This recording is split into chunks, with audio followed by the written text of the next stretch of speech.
Hola, te damos la bienvenida de parte de la Iglesia Bautista Palabra de Vida en Tampa, Florida. Es un gozo para nosotros compartir este mensaje contigo. Esperamos que sea de edificación. Para más información, visita nuestro sitio en internet. Que Dios te bendiga.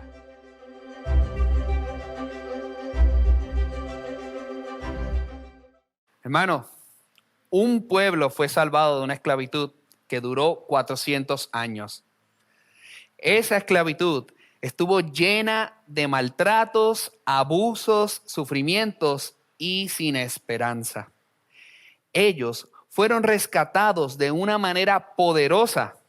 Presenciaron cómo Dios fielmente los protegió de medio de una nación idólatra. Mientras Dios castigaba a esa nación idólatra, ellos fueron librados de ese castigo. Este pueblo había sido librado de plagas, desastres naturales, enfermedades y hasta la muerte. Y a lo último, habiendo sido arrinconados en una persecución a muerte, fueron librados de manera sobrenatural. Cruzando un mar donde el poder inmenso de sus aguas estaba siendo detenido, separados para el paso seguro de sus vidas. Y esas aguas fueron unidas para que el poder de esas mismas aguas castigara con muerte a sus perseguidores. ¿Ya sabes de la historia que estoy hablando? Estoy hablando de la historia de Israel. Ahora, ¿qué sucede con esta nación después de haber sido rescatada de esa manera tan magistral y sobrenatural? ¿Cómo respondieron ellos? ¿Pasaron los años? No. Días después de haber sido libertados, tenían sed. Y en Éxodos capítulo 15, verso 24, nos dicen cómo respondieron. Y así dice: entonces el pueblo murmuró contra Moisés y dijo: ¿qué hemos de beber? Luego, Dios le proveyó agua e hizo un pacto con ellos y les dijo: conózcanme, reflejen mi carácter y obedezcan, y yo los cuidaré de todo. Seguramente ellos dijeron: ahora sí, no más. Perfecto. Pero no. ¿Qué sucedió después? ¿Cómo la nación de Israel respondió al tiempo? 2 meses y medio después tenían hambre. Y en Éxodo capítulo 16, versos 1 al 3, nos dice cómo Israel respondió en su momento de hambre. Dice: a los 15 días del segundo mes, después que salieron de la tierra de Egipto, y toda la congregación de los hijos de Israel murmuró contra Moisés y Aarón en el desierto.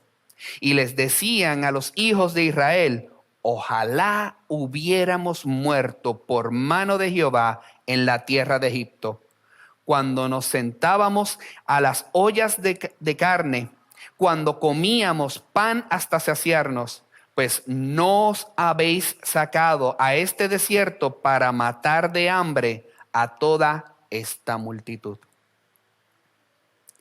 ¿Cómo Dios ve esa actitud de queja de Israel hacia Moisés?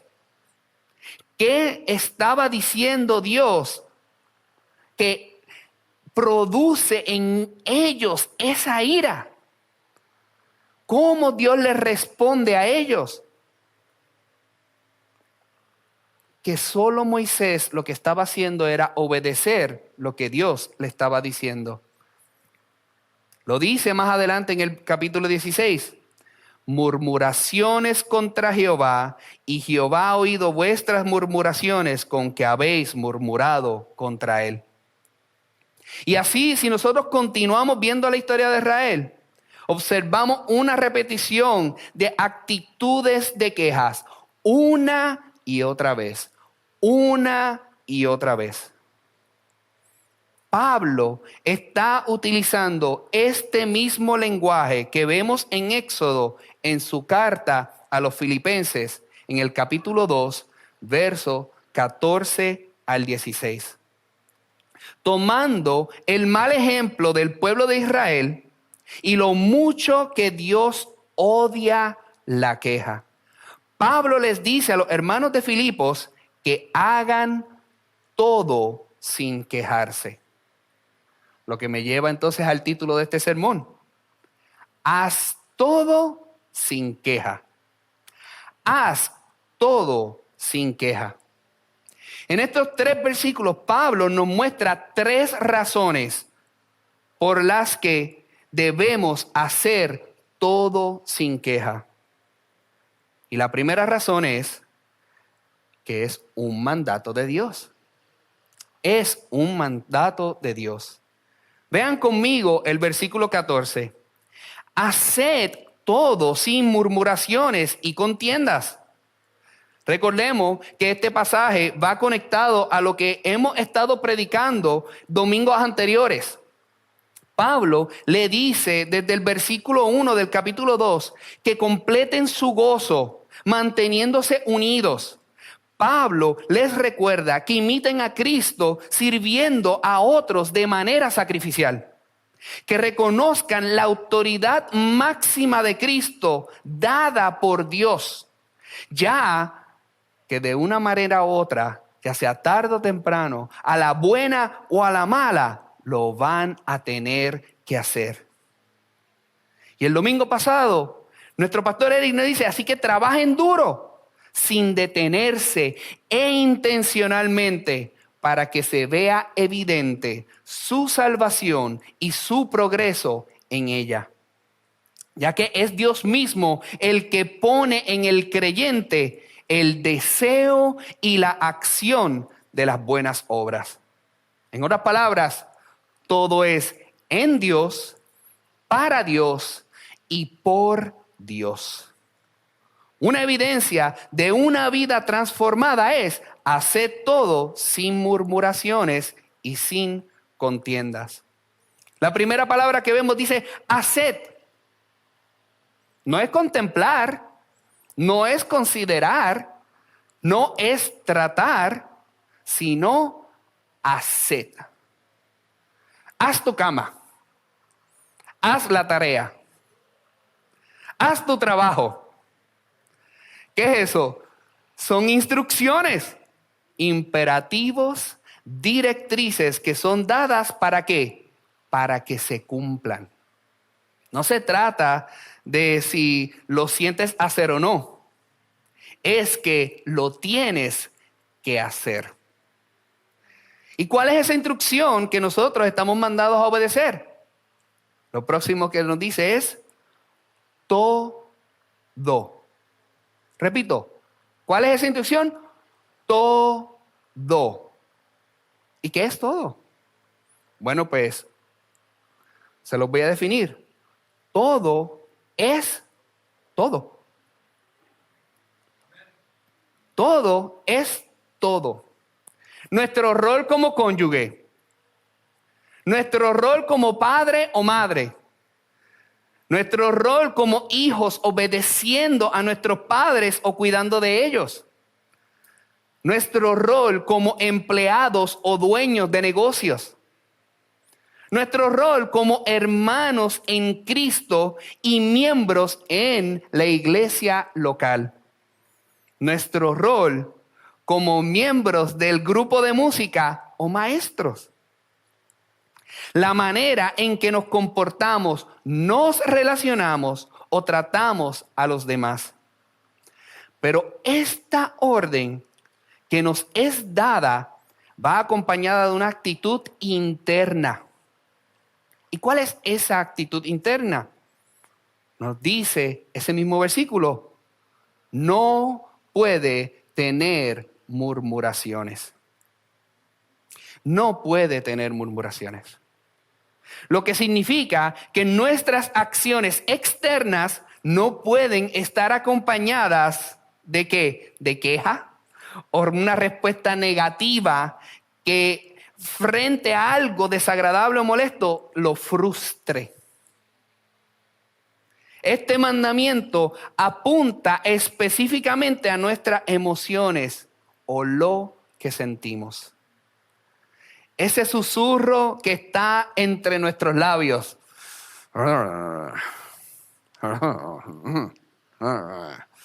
Que no se lo queremos decir enfrente a la persona, pero tampoco nos queremos quedar callados. ¿Por qué no hacen lo que les digo? Ese trabajo lo puedo hacer mejor yo. Yo podría hacer cosas más importantes que solo estar haciendo esto. Ese se lo sabe todo. Ah, mira. Ese se cree perfecto. En otras palabras, nos está diciendo, cumple con tu responsabilidad como creyente y no busques faltas. Enfócate en tu trabajo y no discutas.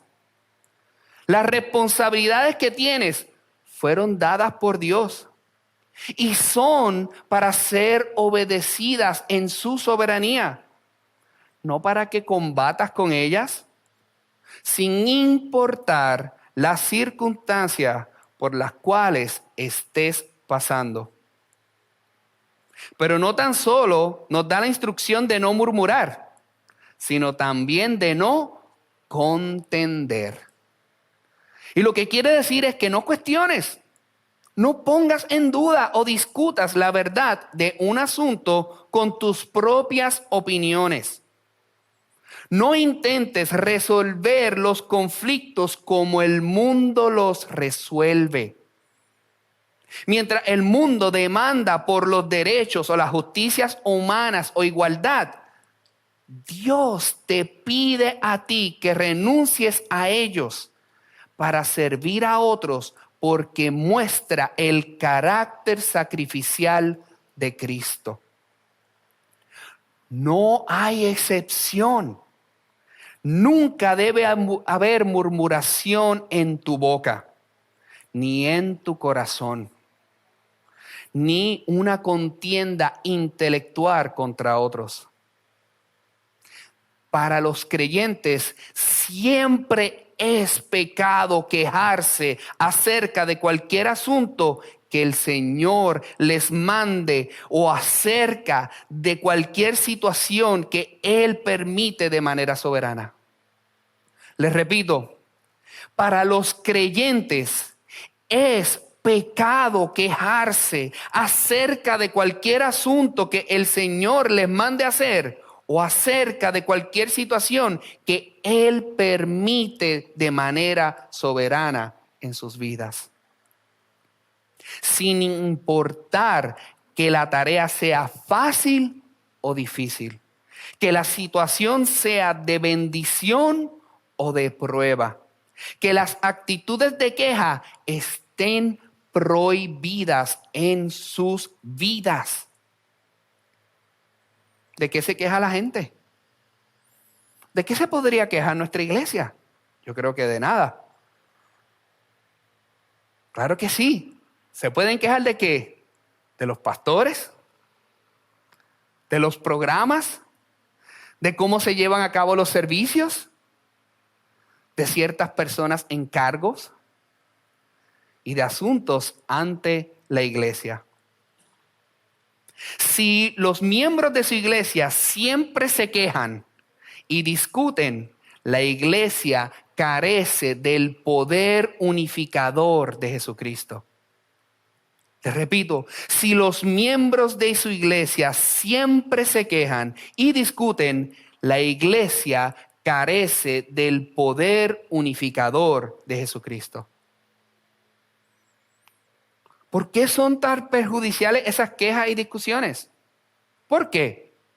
Bueno, en primer lugar, son completamente opuestas a la actitud de Cristo. Es algo que los creyentes deben de emular a Cristo, no lo opuesto. En segundo lugar, las quejas dividen iglesias. Probablemente más iglesias se han separado de las causas relacionadas con la discusión que la queja por herejías. En tercer lugar, dañan la causa de Cristo entre los incrédulos.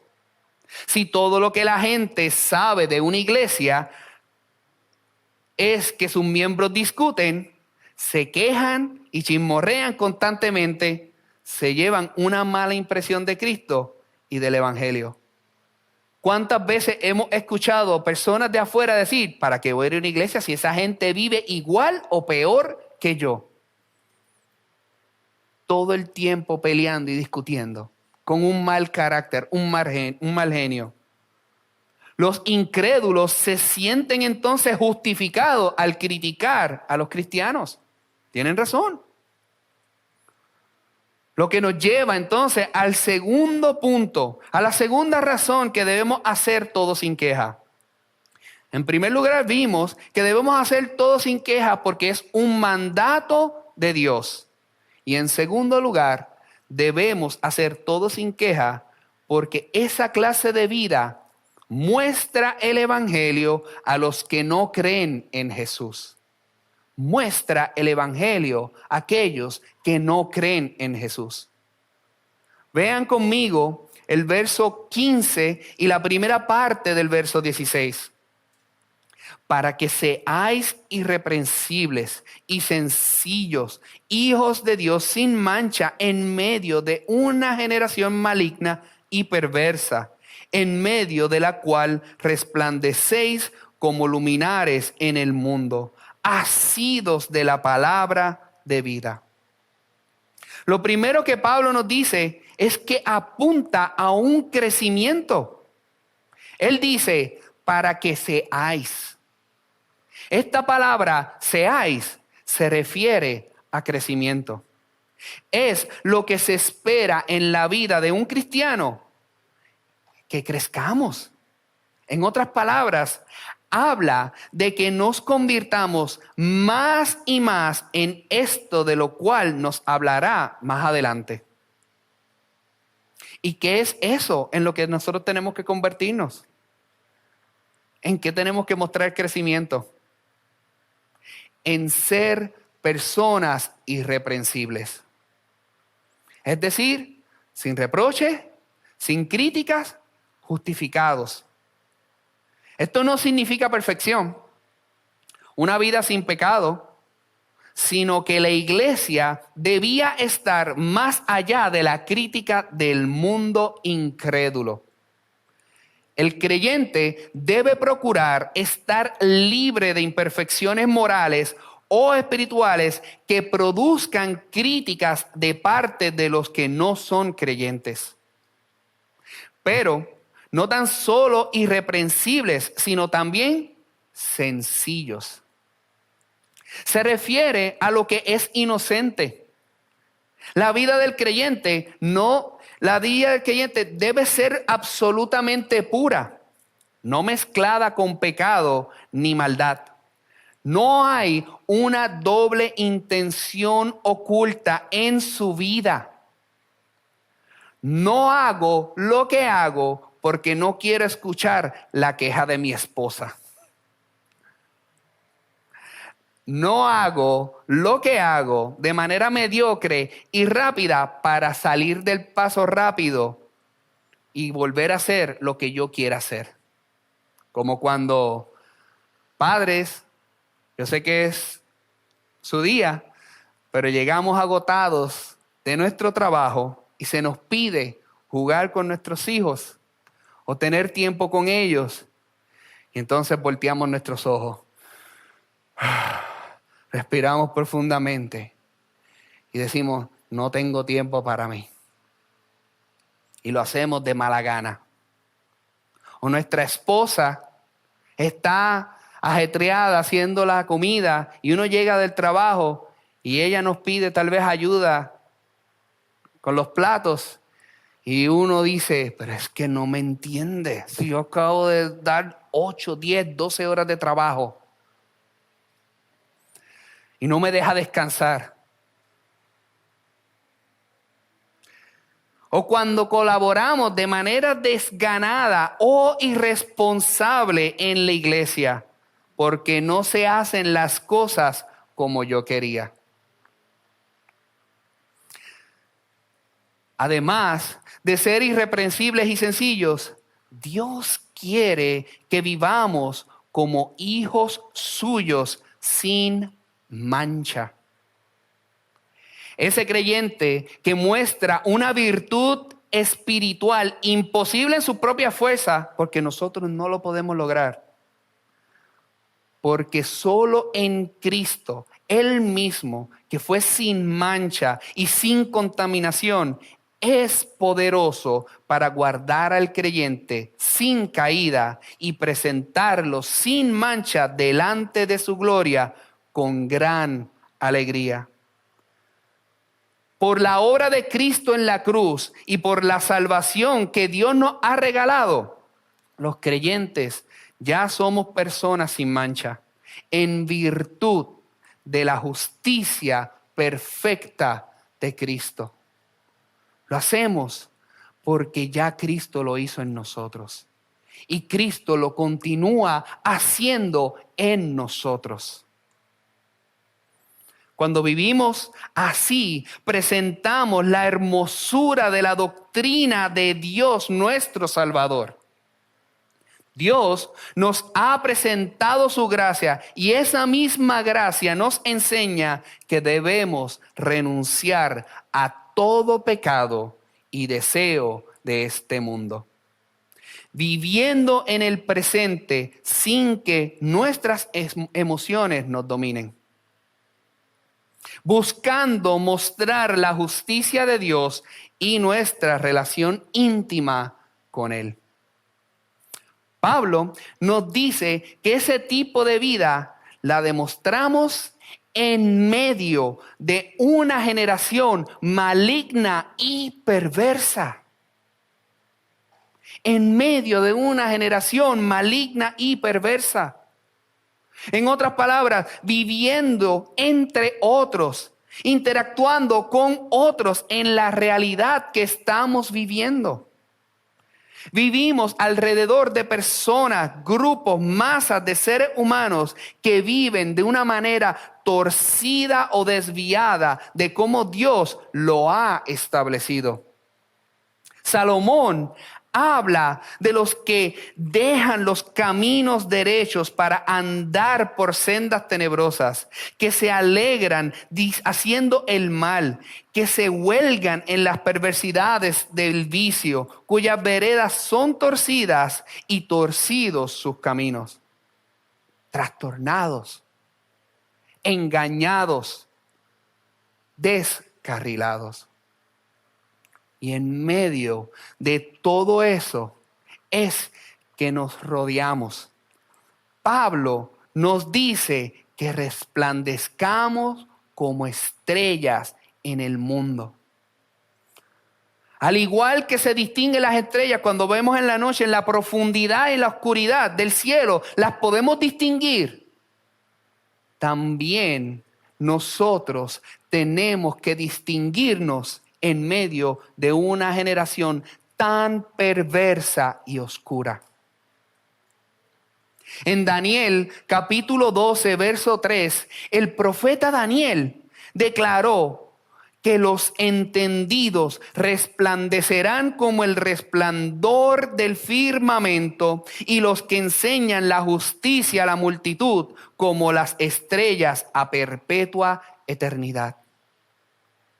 En Isaías capítulo 49, verso 6 y el capítulo 42, verso 6, el profeta Isaías escribió que el Mesías sería luz de las naciones, para que sea la salvación de Dios hasta lo postrero de la tierra.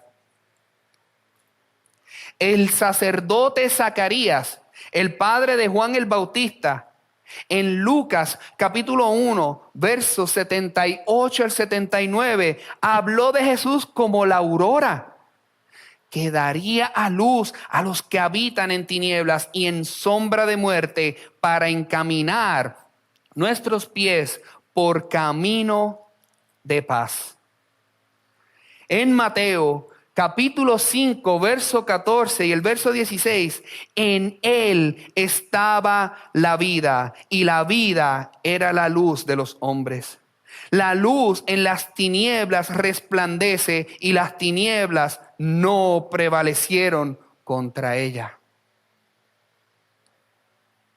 Y en el Sermón del Monte, el mismo Señor Jesucristo llamó a los creyentes la luz del mundo y los encomendó: así alumbre vuestra luz delante de los hombres, para que vean vuestras buenas obras y glorifiquen a vuestro Padre que está en los cielos.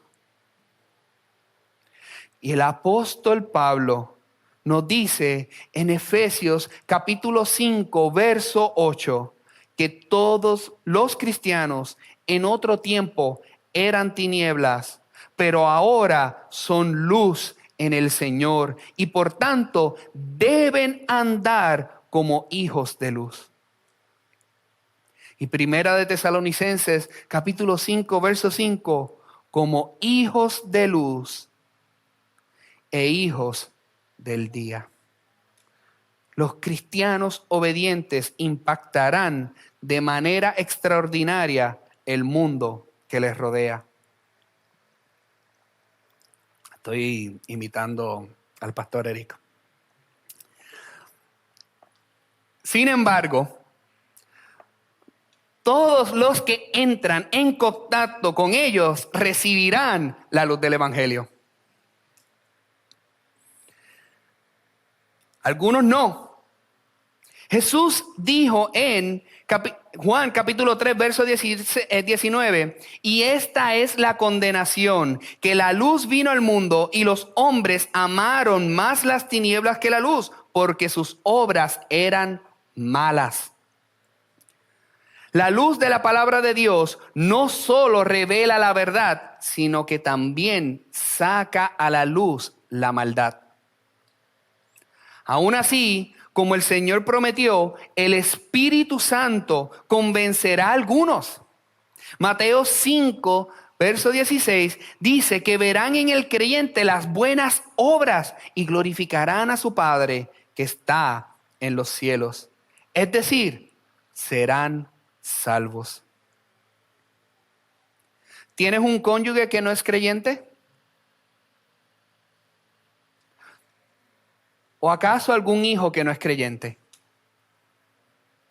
¿Tu hermano, tu hermana, tus padres, tus nietos, tus sobrinos, tus compañeros de trabajo, tus vecinos? ¿Cuánto tú anhelas que vengan a los pies de Cristo? ¿Cuánto tú anhelas que vengan a los pies de Cristo? F.B. Meyer escribió: es casi aterrador vivir con estos pensamientos que oprimen el corazón. No es posible hablar una sola palabra o tramitar un solo negocio sin que otros o vean nuestros rostros brillar con el resplandor de Dios o que nos hallen tristes y abatidos. Todos nosotros, con nuestra manera de vivir, cada día hacemos pecar a otros o lo conducimos a la luz.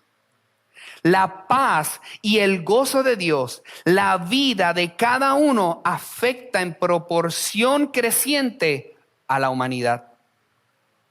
Qué seria responsabilidad es vivir. Qué seria responsabilidad es vivir como un creyente.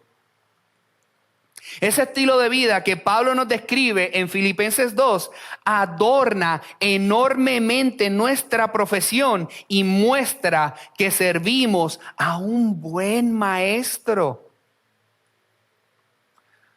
Y esto ante cualquier sufrimiento. No nos olvidemos, los filipenses estaban sufriendo y estaban en una situación incómoda. Frente a situaciones difíciles o de deterioro moral del mundo, podríamos quedar fácilmente paralizados por la preocupación. El coronavirus, cuestiones de racismo, política. Hay, sin embargo, otra forma en que los cristianos debemos de ver el deterioro cultural. En 1969, a la edad de 66 años, el comentarista social Malcolm Muggeridge abandonó el agnosticismo y se acercó a la fe en Cristo.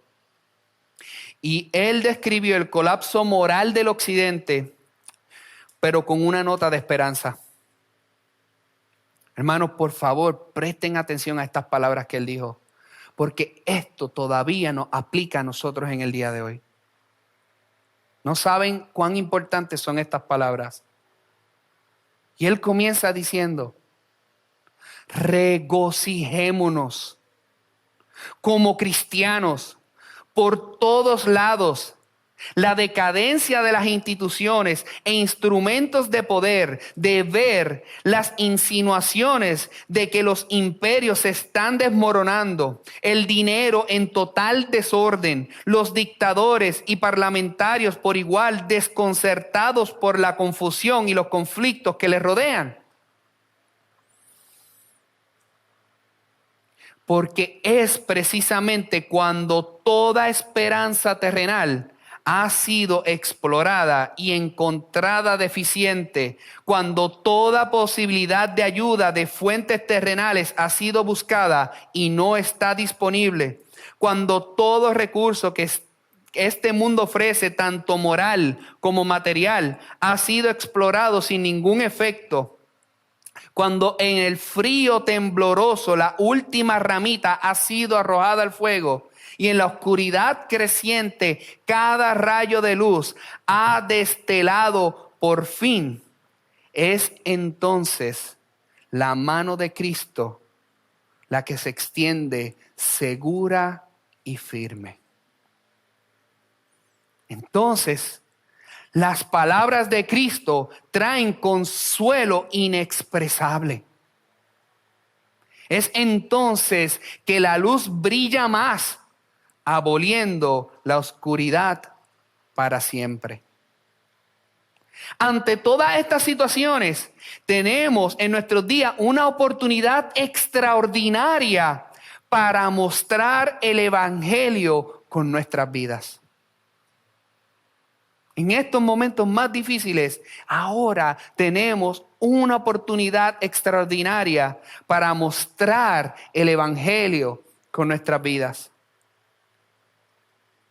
Ahora, si hay alguno aquí o alguien que está escuchando en los medios sociales este sermón, te hablo a ti, que no eres creyente y todavía no te has rendido a Cristo.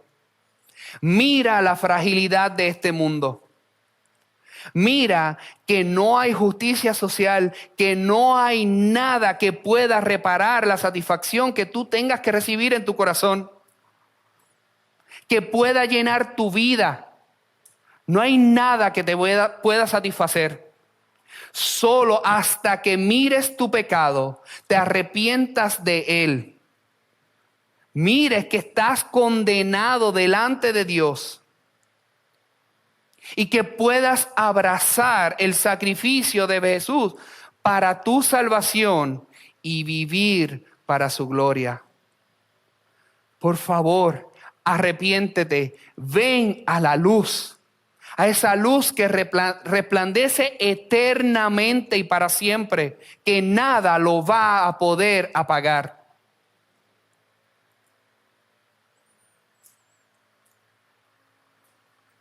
¿Y cómo llegamos a vivir de esta manera?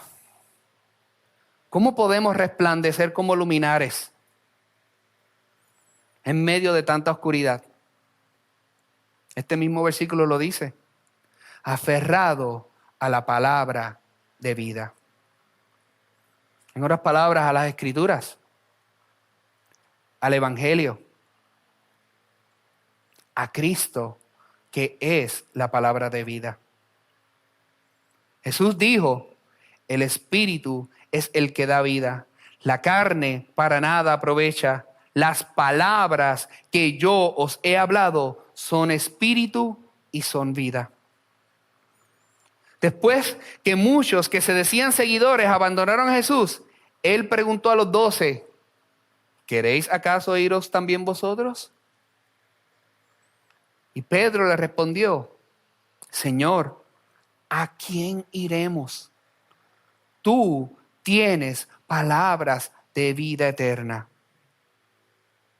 Estas palabras eran un estímulo para los filipenses que se basaran en la verdad,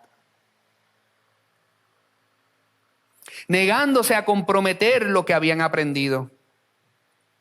Si los creyentes se aferran a la verdad, pueden ofrecer esa verdad a otros. Como cristianos, podemos apartarnos de todo para sobrevivir en un mundo depravado. Irnos al monte más separado. Aquí comprar hectáreas, poner nuestra casa en el centro, rodearla de vacas y que nadie nos venga a visitar. Y con esta mentalidad, retirarnos solo a la iglesia y a nuestra familia y alejarnos del mundo malvado. Pero Pablo no les está exhortando a hacer eso, sino que les exhorta a llevar el evangelio con su testimonio de vida y sus palabras al mundo perdido. La iglesia debe ayudar a iluminar el camino para que otros puedan encontrar a Cristo. ¿Cuánto nos molesta a nosotros que nos vamos de nuestra casa y dejamos luces encendidas, gastando energía además cuando no hay nadie que lo vea? Es un desperdicio. Así mismo es el evangelio. ¿Para qué tenemos una luz que no podemos compartir o que no queremos compartir? Queremos que los demás se puedan beneficiar de esta luz que nosotros hemos recibido. No solo para mantenerla en nuestro propio beneficio, sino para el beneficio de los demás. Es mantener el candelabro sosteniendo esa vela para que otros la puedan ver. Es levantando nuestra palabra y mostrándola que esta es nuestra manera de vivir. Pablo le dice a los cristianos filipenses que hagan todo sin quejarse. ¿Por qué? En primer lugar, vimos que debemos hacer todo sin queja porque es un mandato de Dios. Y en segundo lugar, vimos que debemos hacer todo sin queja porque esa clase de vida muestra el evangelio a los que están sin Jesús. Y por tercero, la razón que Pablo nos da para hacer todo sin quejas es que tener esa actitud de vida bendice con gozo a sus pastores. Bendice con gozo a sus pastores. Veamos la segunda parte del verso 16. Para que en el día de Cristo yo pueda gloriarme de que no he corrido en vano, ni en vano he trabajado. El día de Cristo no es lo mismo que el día del Señor. El día del Señor, Él castigará a quienes no se arrepintieron de su pecado. En cambio, el día de Cristo será solo para los creyentes.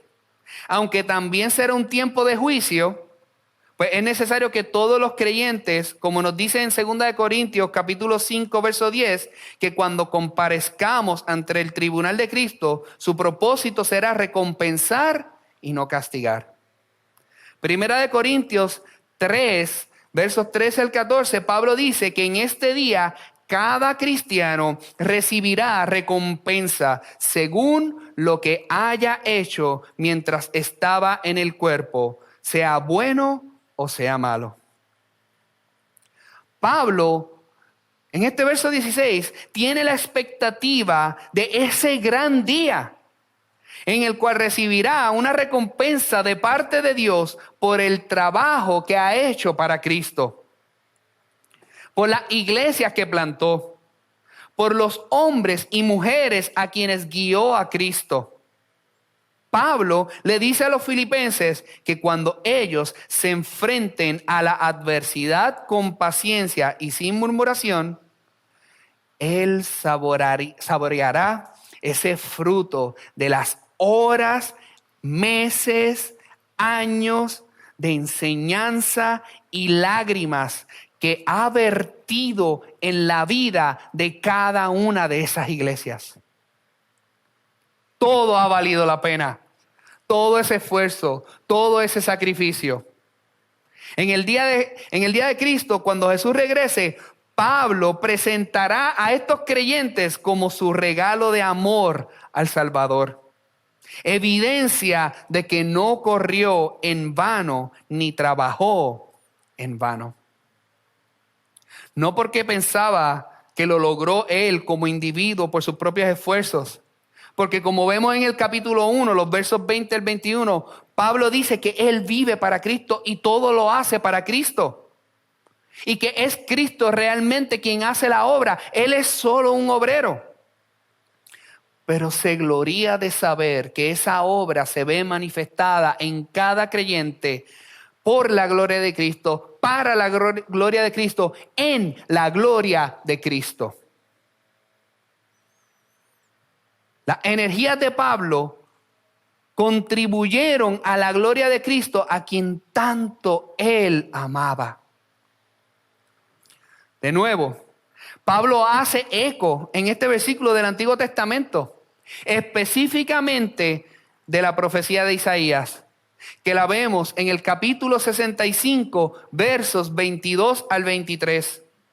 Quien prometió que cuando la nueva creación de Dios venga, mis escogidos disfrutarán por mucho tiempo del trabajo de sus manos.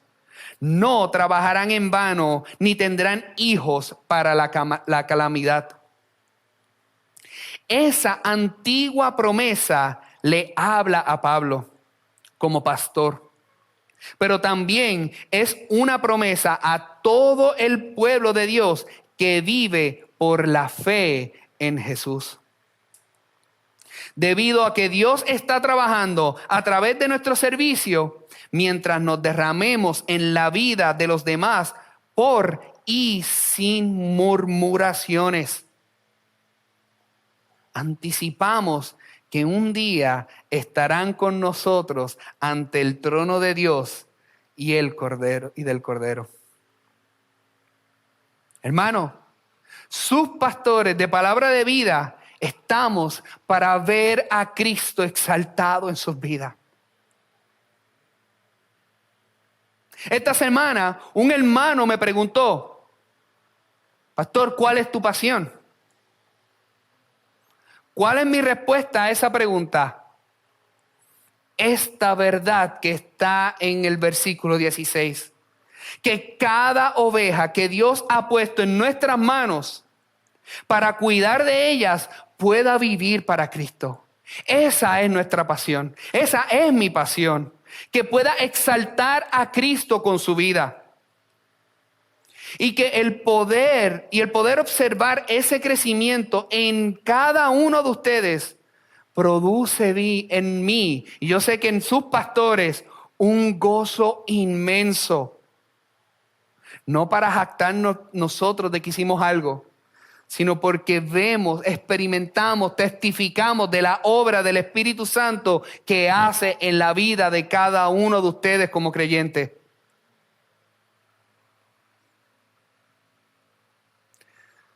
¿Qué es lo mejor que ustedes pueden hacer, creyentes, por sus pastores?